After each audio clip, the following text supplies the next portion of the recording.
Hey guys, Kurt Slosser with GeekWire. I'm here with Dad of the Year. Is that a good term?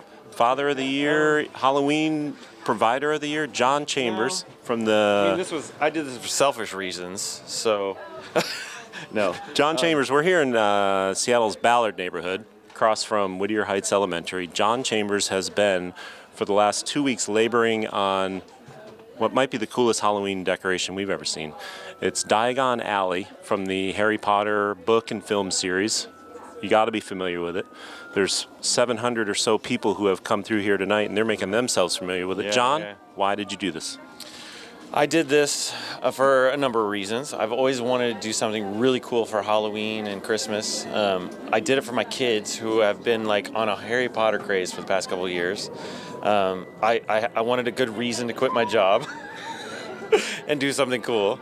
I kind of thought about this ahead of time, but the sense of community that this project created, like how many people came by and worked on this, it was just amazing. The donations, the hard work, the little things that people added to it themselves. That's why I did this. This is what I love to do. So we've got, what do we got? Seven shops from the famed cobblestone street that you go through a brick wall behind the pub and you come in here, and this is where the wizards shop. What's your favorite shop? Yeah. Well, 6 shops and 1 bank under construction, if my wife lets me finish it. My favorite shop is Ollivander's, just because of how crazy all those angles are. Yeah. I love turrets and towers and castles. Building that it was during our rainstorm. And the windstorm that we had, and I was in my shop, and I think I was cutting on the chop saw, and I was dancing at one point, like repetitively cutting these things because I was so jazzed about building this that I realized halfway through that I had a camera going in the background doing a time lapse, and it's probably not a good idea. I had no glasses on, no ear protection, and I was dancing at a chop saw. And it looks great. We'll turn around and get a shot of that for our viewers. And you got, it looks like you've had some creative people involved. You got some window drawings, a little bit of 3D printing, the paint job, everything. This really was a group effort. Yeah, a lot of artisans came out to help with this. And I have to mention a couple of them because just like, they went over the top. Mike Walker, who is a developer, actually, he works for Apple. I used to work with him at Ubermine.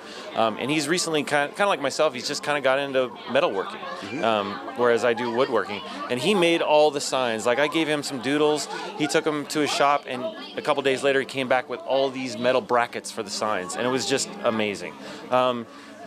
Kathleen Kimley, who is an children's book illustrator, just showed up today. We had all these blank windows, and she's like, what can I do? And I said, go to town. And she just did these beautiful illustrations on here. A girl I went to high school with, April Parrish, she, I haven't seen her in 25 years. She said, I have a vinyl cutter, what can I do? And I gave her, she did some artwork and made all the little vinyl labels right here. Very nice.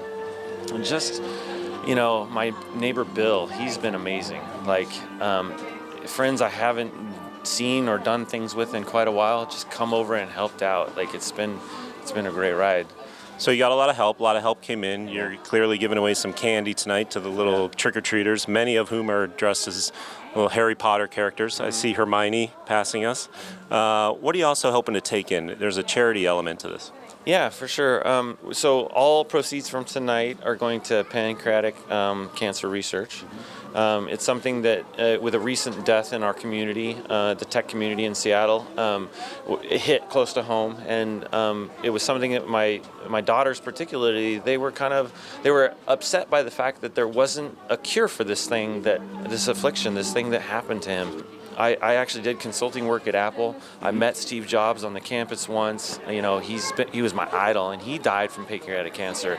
The fact that they chose that as the thing to give to tonight, all the proceeds from this thing that we've created as a community, very nice. It was the right choice. Very nice. It looks like that's already had an effect, judging by what's happening at the door, or the brick wall as it is. There's a line of people coming in right now. As I said earlier, we've had about 700 folks. So how late are you going to be staying awake? I'm a night owl. and I'm on adrenaline. There's no way I'm going to sleep before midnight. So we're definitely staying open until midnight. So cool. All right, so you're, say you're a regular dad, you live in the neighborhood, and how do you compete with this? We heard from people on our story that's like, oh, great, so much for my front yard display, being sarcastic, but it is kind of funny. Thanks, pal, I think was like the first comment on your site. And addressing that guy's comment, just come out and pick up a brush, right? Like, you don't have to be me. You don't have to like illustrate or design. You just have to come here and pick up a brush and help out, and your kid will think you're the coolest, right? It just takes a simple thing, like, it's all about imagination. right? Yeah. I got a lightning bolt tattoo I think you need to put on your forehead. Awesome. Yeah. Jon Chambers, everybody. Don't know how to apply it. Seattle dad, designer, Do I need to carpenter, lick it? Harry Potter fan, and beer drinker tonight. Yeah. Happy Halloween.